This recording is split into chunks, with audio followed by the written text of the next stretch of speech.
ఇటీవల 2026లో జరగబోయే T20 world cup టీంలో ప్లేస్ సంపాదించుకున్నటువంటి ఆటగాళ్లలో రింకు సింగ్ ఒకడు. మరి ఈ ఆటగాడు గతంలో ఐపీఎల్లో ఎన్నోసార్లు కలకత్తా నైట్ రైడర్స్ టీంకు ఒంటి చేత్తో విజయాలను అందించాడు. ప్రధానంగా ఇతడు ఫినిషింగ్ రూల్ను చాలా గొప్పగా నిర్వర్తిస్తున్నాడు. కానీ ఇతగాడి దురదృష్టం ఏంటంటే ఈ మధ్య కాలంలో ఆసియా కప్లోను మరియు అంతకుముందు జరిగినటువంటి చాలా సిరీస్ల్లో మన టీమిండియాలోకి అరంగేట్రం చేసినప్పటికీ ఇతడికి మాత్రం తుది టీంలో ఉన్నా కానీ అతడికి ఆడే అవకాశం రాకపోవడం నిజంగా చాలా దారుణమైన అంశమనే చెప్పాలి. ప్రధానంగా ఆసియా కప్లో ఇతడు తుది జట్టులో ఉన్నప్పటికీ కూడా అతడికి టోర్నీ మొత్తం మీద ఆడే అవకాశం లభించింది కేవలం ఒక్క బాల్ మాత్రమే. మరి ఇలాంటి ప్రతిభ కలిగినటువంటి ఆటగాడికి తన యొక్క సామర్థ్యాన్ని నిరూపించే అవకాశం రాకపోవడం నిజంగా కాస్త కలవరపెట్టే అంశమని చెప్పాలి.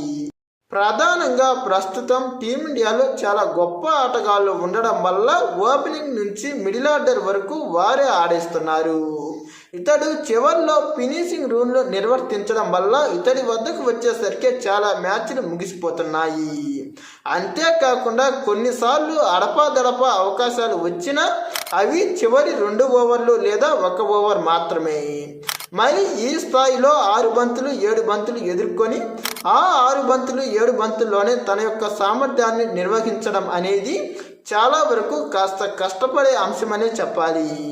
అంతేకాకుండా ఇతడు గతంలో కలకత్తా నైట్ రైడర్స్ టీంకు ఎన్నోసార్లు ఒంటి చేత్తో విజయాలు అందించిన సంగతి మనం ఐపీఎల్లో చూసే ఉంటాం. ప్రధానంగా 2018లో జరిగినటువంటి ఒకానొక మ్యాచ్లో ఇతడు ఏకంగా ఒకే ఓవర్లో 5 బాల్స్లో 5 సిక్స్లు కొట్టి కలకత్తా నైట్ రైడర్స్ టీం కఠినంగా అసాధ్యం అనుకున్నటువంటి లక్ష్యాన్ని సుసాధ్యంగా చేసి చూపించాడు.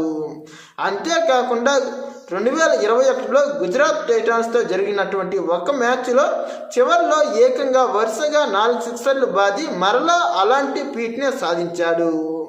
మరి ఇంత గొప్పగా ఫినిషింగ్ రూల్ను నిర్వర్తిస్తున్నప్పటికీ ఇతడికి మాత్రం సరైన అవకాశాలు అటుంచితే తుది టీంలో ఉన్నా ఆడే ఛాన్స్ రాకపోవడం కాస్త కలర్ పెట్టే అంశమని చెప్పాలి.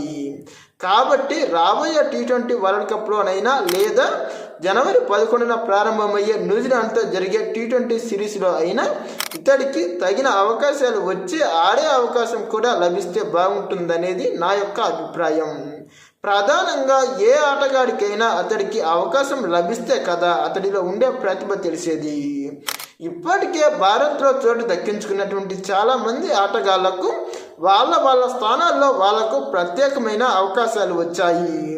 కానీ రింకు సింగ్కు మాత్రం ఆ స్థాయిలో అవకాశాలు రాలేదనే చెప్పాలి. ప్రధానంగా ఇతడిని కోచ్ మరియు కెప్టెన్లు ప్రత్యేకంగా శ్రద్ధ తీసుకొని ఇతడికి చివర్లో మంచి అవకాశాలు లభిస్తే మాత్రం ఇతడి యొక్క టాలెంట్ కూడా మన ఇండియన్ అభిమానులకు పరిచయం అవుతుంది. ఇతడు గొప్ప బ్యాటింగ్ ఆడే అవకాశం ఉన్నా ఇతడికి మాత్రం టీంలో సరైన ఛాన్సులు రాలేదనే చెప్పాలి.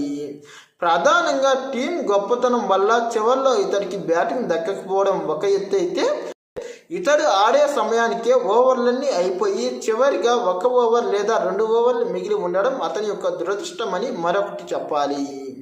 మరి ఇలాంటి ఆటగాడికి రాబోయే రోజుల్లో అవకాశాలు ఎలా ఉంటాయో చూడాలి.